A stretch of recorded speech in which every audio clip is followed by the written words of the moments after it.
भाभी का भैया के प्रति उदासीन रवैया। मेरी भाभी भैया के कमरे में अक्सर नहीं सोती थी। अगर किसी रात भैया के कमरे में सोती थी तो अगली सुबह भाभी रोते रोते बाहर निकलती। एक दिन मैंने भाभी को नींद की दवा दी क्योंकि मुझे अपने जालिम भाई का सच जानना था। भाभी सोई हुई थी।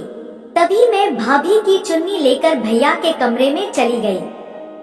फिर जो भैया ने भाभी समझकर मेरे साथ किया वो सुनकर तो आपकी होश उड़ जाएगी।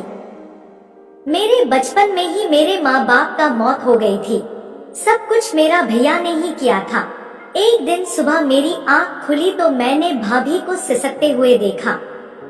वह मेरे बिस्तर के पास बैठी बुरी तरह रो रही थी। मैंने अपने माँ पापा को तो कभी नहीं देखा था क्योंकि मेरे पैदा होने के 4 साल बाद वो दोनों एक कार एक्सीडेंट में मारे गए थे, इसलिए भाभी को रोता देखकर हमेशा मेरा दिल तड़प जाया करता था। लेकिन मैं चाहकर भी कभी उनसे कुछ नहीं पूछ सकती थी। अक्सर ही सुबह भाभी का ऐसा हाल होता था।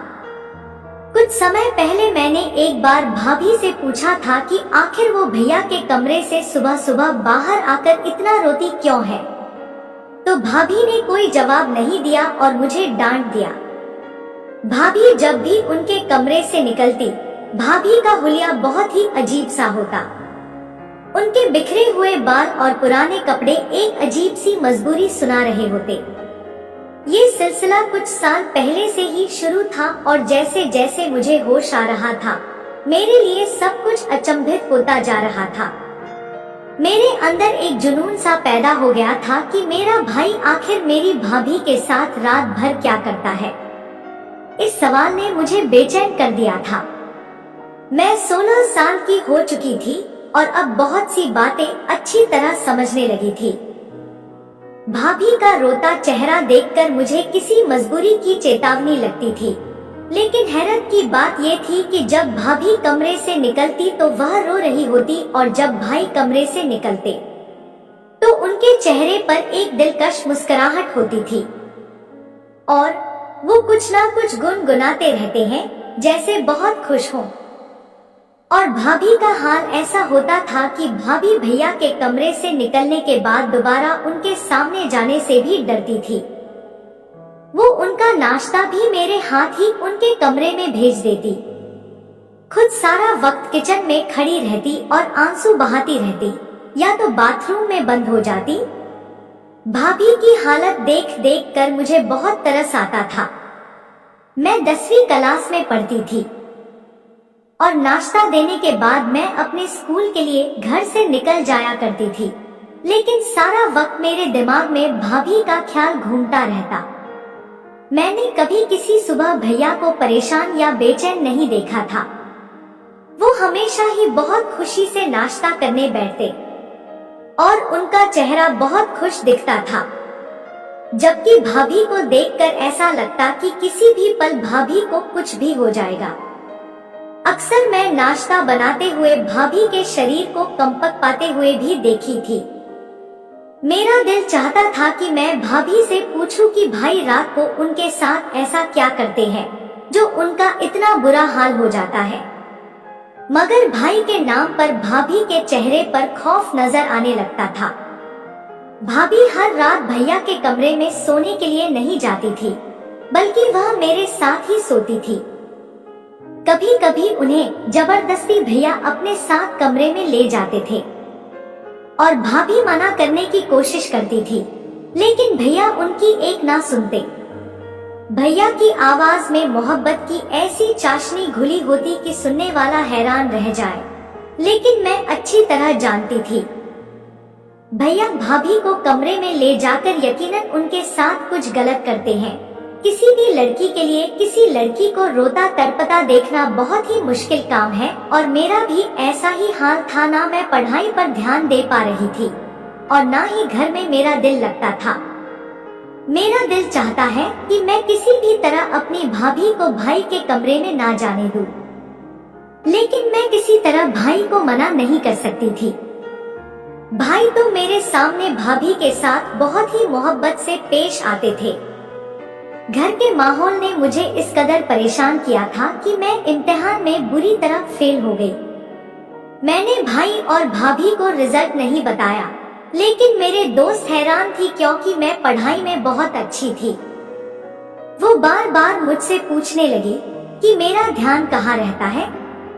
मैंने उससे भाभी और भाई के बारे में बता दिया। तुम्हारे भैया अंग्रेजी फिल्में तो नहीं देखते?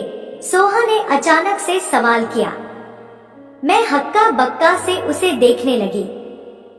फिल्म का भला क्या मकसद था? वह अलग निगाह से मुझे देख रही थी और मैं उसकी बात ना समझ पाई। उसने बात बदल दी, लेकिन मेरी सुई उसकी बात पर अटक गई। आखिर सोहा ने यह सवाल क्यों पूछा था? मैं घर वापस आई तो भाभी के चचेरा भाई सैफ अंकल बैठे हुए थे। वो दोपहर को हमारे घर आते थे। भाभी की बचपन से ही उनसे बहुत दोस्ती थी। भाभी बताती थी कि वो दोनों बचपन में एक साथ रहते थे। फिर सैफ अंकल विदेश चले गए और भाभी की शादी भाई से हो गई। भाभी की शादी को 18 साल हो चुके थे और कुछ साल पहले शायद सब कुछ ठीक था या फिर मैं ही छोटी और ना समझ थी। लेकिन कुछ साल से मुझे अच्छी तरह भाभी की हालत समझ आने लगी थी। मैं जान गई थी कि मेरा भाई एक अच्छा आदमी नहीं है वह मेरी भाभी की तकलीफ की वजह है और इसी बात ने मेरे दिल में अपने भाई के लिए दुश्मनी पैदा कर दी थी। सैफ अंकल से हमारी भाभी की बहुत अच्छी दोस्ती थी। वो साल भर पहले ही इंडिया वापस आए थे और भाभी से मिलने के लिए अक्सर आते थे, लेकिन भाभी को उनका आना अच्छा नहीं लगता था। सैफ अंकल के जाने के बाद भाभी अक्सर मुझे कहती है कि अगर तुम्हारे भाई को पता चला कि सैफ मिलने आता है तो बहुत बुरा होगा। मैं भाभी को दिलासा देती कि भाई को कैसे पता चलेगा। भाई सुबह काम पर जाते हैं, रात को ही घर आते हैं। मुझे तो सैफ अंकल बहुत अच्छे लगते थे। वो हमेशा आते हैं और भाभी का मूड अच्छा करके जाते हैं। मेरे लिए भी बहुत से सामान लेकर आते हैं। भाई की आमदनी इतनी कम थी कि गुजर बसर भी मुश्किल से होता था। रात में मैंने अपना और भाभी का बिस्तर लगाया और भाभी के साथ आंखें बंद करके लेट गई। थोड़ी देर में भाई मेरे कमरे में आए। भाभी मेरे साथ ही सोने के लिए लेटी हुई थी। भाई ने उन्हें साथ चलने को कहा तो भाभी ने दबी दबी आवाजों में इनकार किया। मैंने आंखें नहीं खोली थी। मैं सुनना चाहती थी कि भैया भाभी से क्या कहते हैं। चलना सीमा, मैं तुझे बिल्कुल तंग नहीं करूंगा, वादा। भाई की आवाज मेरे कानों में पड़ी जिसमें मोहब्बत की मिठास थी। मुझे नहीं जाना तुम्हारे साथ, तुम हमेशा ऐसे ही कहते हो। भाभी ने एक बार फिर इनकार किया। तुम्हें सोचना चाहिए, अब तुम्हारी बहन जवान है, वो सवाल करने लगी है, लेकिन तुम्हें इस बात से कोई फर्क नहीं पड़ता। भाभी ने धीमी लहजे में भाई को जवाब दिया। भाई ने जबरदस्ती भाभी को हाथ पकड़कर उठाया और अपने साथ लेकर चले गए। मुझे अजीब सी घबराहट होने लगी थी। भैया भाभी के साथ न जाने क्या करते थे और सोहा की अंग्रेजी फिल्म वाली बात भी मेरे दिमाग में अटक गई थी। कुछ घंटे गुजर गए थे लेकिन भाभी वापस नहीं आई। मैं पानी पीने के लिए कमरे से निकलकर बावर्ची खाने में गई। भाभी थोड़ी ही देर में मेरे पीछे चली आई। मैंने एक गहरी निगाह भाभी पर डाली जिनके बाल बिखरे हुए थे। जिस बात ने मुझे चौंकाया वह भाभी की कुर्ती का फटा हुआ आस्तीन था।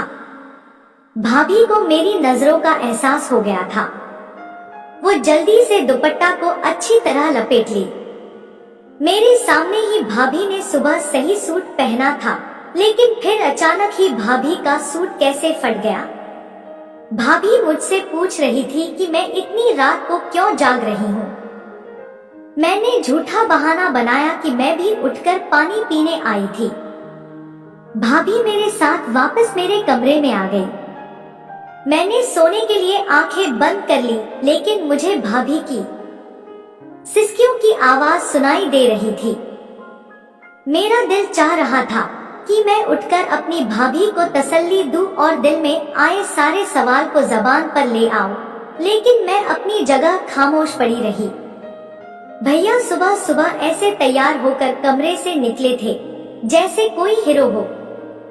भाई की आमदनी कम थी, लेकिन भाई हमेशा खुश रहते, मुस्कुराते रहते, काम पर हमेशा ऐसे तैयार होकर जाते जैसे सेठ आदमी हो। मैंने उल्टा निगाह अपने भाई पर डाली, जिससे मुझे आज भी नफरत महसूस हो रही थी। भाई के आगे नाश्ता रखकर मैं स्कूल चली गई। सारा दिन स्कूल में भी मेरा दिमाग भाभी के फटे हुए सूट की तरफ था। स्कूल से वापसी पर मुझे सैफ अंकल मिल गए। मुझे देखते ही उन्होंने मुझे अपनी गाड़ी में बैठा लिया। मैं बिना सोचे समझे उनकी गाड़ी में बैठ गई। सैफ अंकल ने गौर से मेरी तरफ देखा और कहने लगे कि मुझे बताओ तुम्हें क्या परेशानी है, तुम इतनी खोई खोई से क्यों रहती हो। मैं इस कदर जज्बाती हो चुकी थी कि मैंने सैफ अंकल को सारी बात कह दी। मेरी बात सुनकर सैफ अंकल कहने लगे कि तुम्हें अंदाजा है कि तुम्हारा भाई एक अच्छा आदमी नहीं है। तुम अपनी भाभी को अपने भाई से आजादी क्यों नहीं दिलवा देती?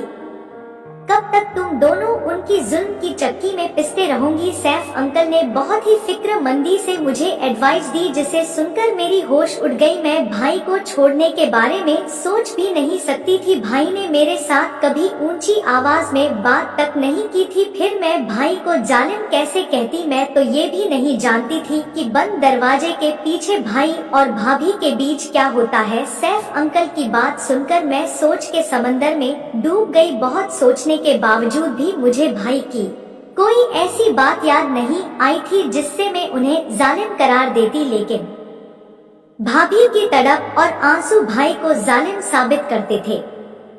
सैफ अंकल मुझे स्कूल से लेकर घर चले आए और खुद भी अंदर आ गए। भाभी हम दोनों को देखकर खुश हो गई थी, हमारे लिए फौरन खाना लगा दिया। मैं बहुत ज्यादा थक गई थी, इसलिए सोने के लिए अपने कमरे में आ गई और सैफ अंकल भाभी के पास बैठे रहे। मुझे नींद नहीं लग रही थी। मैं सारा वक्त सैफ अंकल की बात को सोचती रही। भाभी को भाई के कमरे में गए कई दिन गुजर चुके थे और पिछले कई दिन से भाभी मेरे साथ मेरे कमरे में सो रही थी। भाभी जब मेरे पास रहती थी बिल्कुल अच्छी और बेफिक्र रहती थी। भाई का रवैया तो हमेशा एक जैसा ही रहता था। जिस दिन वो भाभी को अपने कमरे में ले जाते, उस दिन वो रोजाना से ज्यादा खुश महसूस होते थे। कई दिन बाद भाई भाभी को फिर अपने कमरे में ले गए थे और मैं सारी रात बेचैनी से करवटें बदलती रही थी। भाभी जब सुबह भाई के कमरे से निकली तो उन्हें ठीक तरह से चलना भी नहीं आ रहा था और वह एक पैर जमीन पर घसीट घसीट कर बड़ी मुश्किल से चल रही थी। मैंने भाभी से पूछा कि भाभी तुम्हारे पाँव में क्या हुआ है? तो कहने लगी, छोटी छोटी बातों पर ध्यान न दिया करो और दिल लगाकर पढ़ाई करो। अगर तुम्हारा रिजल्ट अच्छा नहीं आया तो तुम्हारे भाई उसका जिम्मेदार भी मुझे ही समझेंगे। भाभी की आंखों से टिप टिप आंसू गिरने लगे।